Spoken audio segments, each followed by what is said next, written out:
Индеруар Круето, Почитувам председателя. пратеници и пратенички. Денес пред нас имаме предлог на закон со кој владата предводена од ВМРО ДПМН сака да се задолжи со 15 милиони евра преку заем од Светска банка за дополнително финансирање на проект за унапредување на основното образование. На самиот почеток би сакал да го нагласам најважното. Секое вложување во образованието е добро и неопходно. Образованието треба да е темелот врз кој ќе градиме праvedно и инклузивно општество, но и функционална економија со споделени резултати. Тоа е инвестиција во иднината на нашите деца, во нивната еднаква шанса за успех во нашето заедничко утре. Но мора да се постават и неколку клучни прашања пред јавноста.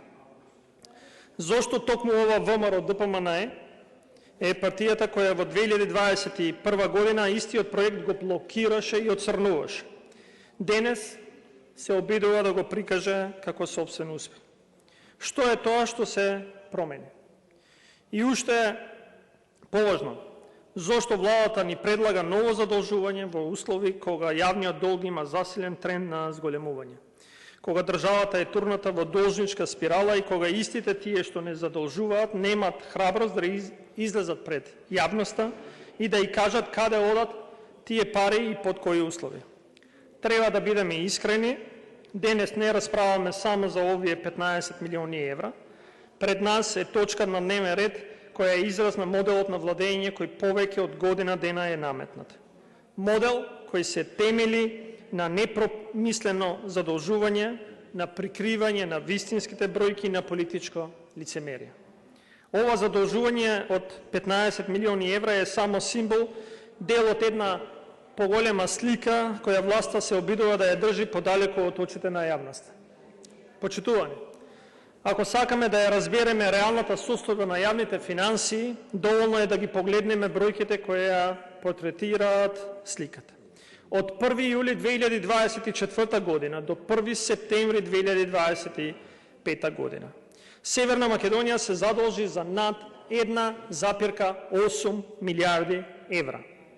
1 милиарда евра од Унгарија и уште 803 милиони евра преку 33 аукции на државни обврзници со просечна каматна стапка од 4,5%. Дополнително на почетокот на август владата најави нови заеми од 950 милиони евра на меѓународниот пазар и 70 милиони евра кај домашните банки, со што вкупниот износ на задолжувањето ќе надмине 2,8 милиарди евра. А официјалните податоци на Министерството за финансии се обидуваа да ја ублажат драматичната нестабилност и јавниот долг од 56,9% од БДП во третиот квартал од 2024 се зголеми на 62,4% на крајот на 2024, па потоа падна на 57,7% во првиот квартал од 2025 и повторно да порасне на 58,5% во вториот квартал. Тоа значи дека јавниот долг пораснал за нето 867 милиони евра, од 8,8 милиарди на 9,7 милиарди евра до 30 јуни 2025 година. Но суштината е дека реалноста е уште полоша од тоа што владата сака да го прикаже. Фискалниот совет веќе алармира дека постојат над 700 милиони евра доспеани, но не платени обврски, што представува 4,4% од бруто домашниот производ, кои не се прикажуваат во официјалните извештаи. Тоа е скриен товар кој ќе падне врз грбот на граѓаните и граѓанките и прикриен долг кој ќе дојде еден ден за наплата. Ако на ова се додаде и најавеното задолжување од 6 милиарди евра преку Обединетото кралство, тогаш сликата станува уште поалармантна. Државата е турната во должничката спирала која може да ја одведе кон длабока финансиска криза. И тоа е камен врзан околу вратот на државата. Тежина што ќе ги повлече и идните генерации, за кој денес преку задолжување владата сака да им го унапреди основното образование. Но првата лекција која ќе треба да ја научат и е да отплаќаат долгови што не ги направиле. Но за да ја разбереме реалноста со задолжувањето треба да зборуваме и за транспарентност. Министерството за финансии е должно да ја информира јавноста, а тоа не го прави. Дигиталниот бројчаник за јавниот долг не работи. Извештаите се задоцнети, податоците се тешко достапни дури и за експертите. Кога ќе дојде момент за вакво задолжување, за какво зборуваме денес, вчера на комисија добивме едва 55 секунди објаснување од заменик министерот, а денеска 3 минути 20 секунди. Без список на училишта, без план по кој критериуми ќе бидат одбрани општините.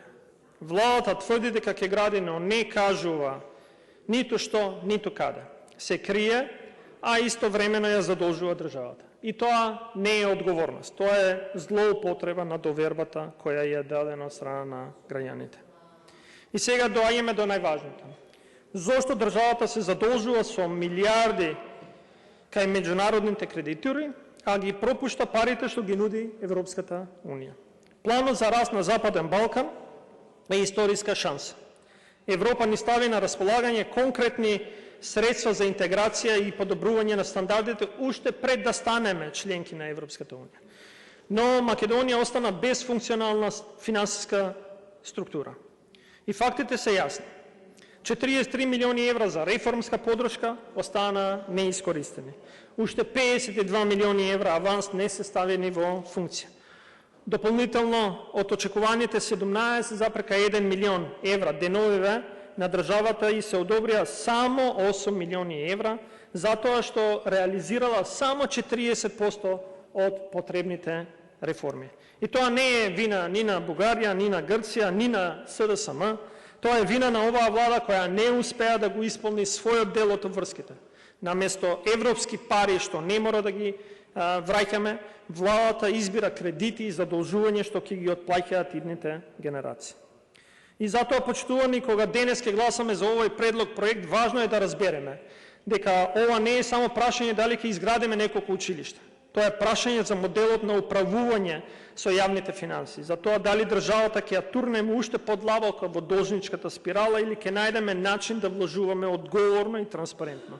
Не сум против училиштата, напротив, тие се дел од мојата социјалдемократска визија за еднакво, инклузивно и фер општество. Но сум против политичко лицемерие, против фискална неодговорност и против тоа да се задолжуваме без план, без честност и секако без отчетност пред јавноста.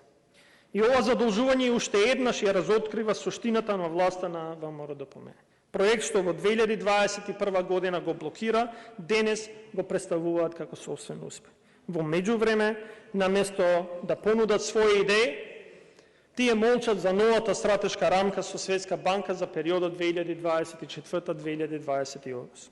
А токму таа стратешка рамка на Светската банка за соработка со Република Македонија, вредна 700 милиони евра, треба да ги понуди решењата за се што до сега не е можело.